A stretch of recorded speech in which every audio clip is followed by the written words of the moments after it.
I got a confession to make. I love cereal. But to be honest, it's not a performance-enhancing food. Until now, Magic Spoon is a new breakfast cereal with 0 sugar. Each serving has 11 grams of protein, only 3 net grams of carbs, and 110 calories. There's 4 flavors: cocoa, fruity, frosted, and blueberry. My favorite is frosted, but you got to try it for yourself. Magic Spoon tastes amazing. It's keto-friendly, gluten-free, grain-free, soy-free, low-carb, and GMO-free. Click the link below. Grab a variety pack. Trust me, grab a variety pack. Be sure to use the promo code Chael at checkout. You're going to get free shipping. Or go to magicspoon.com/Chael.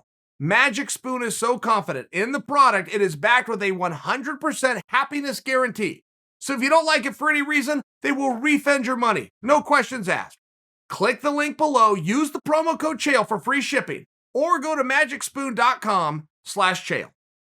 Colby's new coach came out, and Colby is training somewhere. I think I have told you guys before that Colby went off and is doing his own thing. Left the ATT and he's doing his own thing.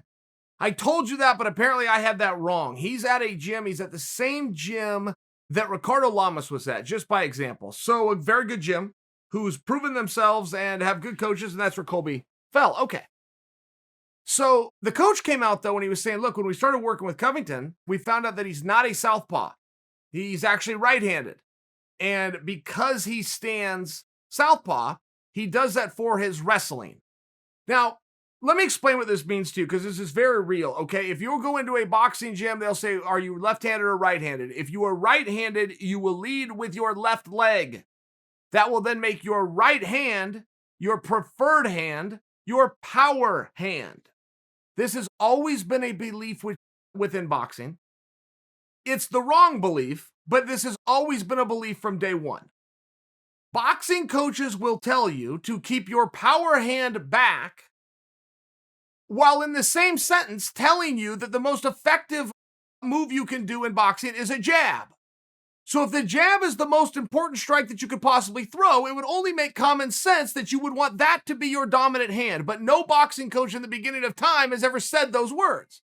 There is a belief within boxing that started over 100 years ago and is carried on to today, that whatever your power hand is the one that you keep back, while also telling you that the strike that you're going to use most is going to be with your lead and preferred hand. Do you see the problem with this? Okay.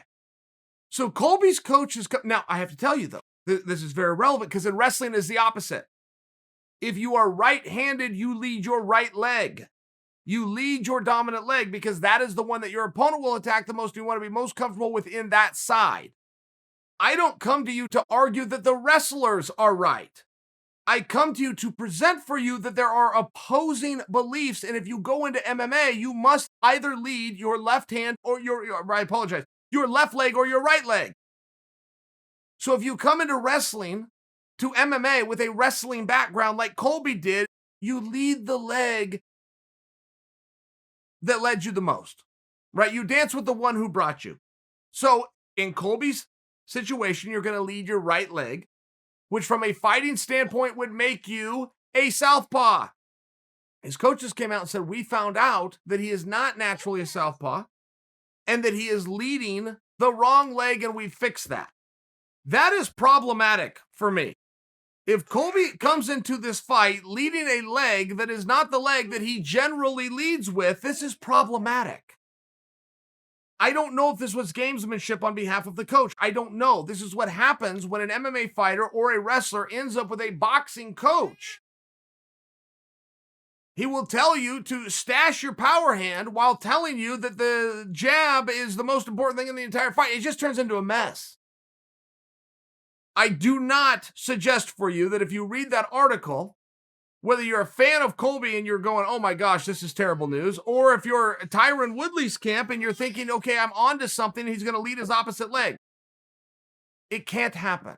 Within one training camp, you cannot train a top fighter in the world, a wrestler who has wrestled his entire life, who is used to using his right leg. It simply can't happen. If he's been training that way, it's going to be a problem, because he's going to go out there and try to make that happen. I only suggest this for you because it's a very big fight. There is a very big deal. There is top contendership on the line. It is a main event on ESPN. There is a lot of storylines going into this match. Colby's been relatively quiet by Colby standards. And to hear his coach come out and say that we trained him is troublesome, to say the least. I will see this on all walks. Colleges are very known for this. College that has a great football program, basketball, baseball, whatever the program is, will rewrite history to make believe for you that they created the athletes. It's the other way around. Great athletes make great programs. Great programs have never made a great athlete. You don't have time to. You have the athlete for a very small window. You have him for 4 years. 4 years. He spent 11 or 12 years created what it is that was so good that you went out and recruited him in the first place. The story always gets retold.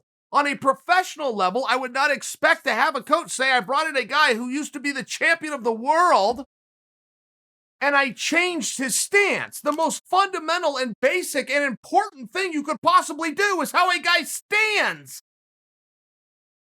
I'm very irritated about it. It's not going to work. It's a terrible idea. And I believe I have proven to you effectively why.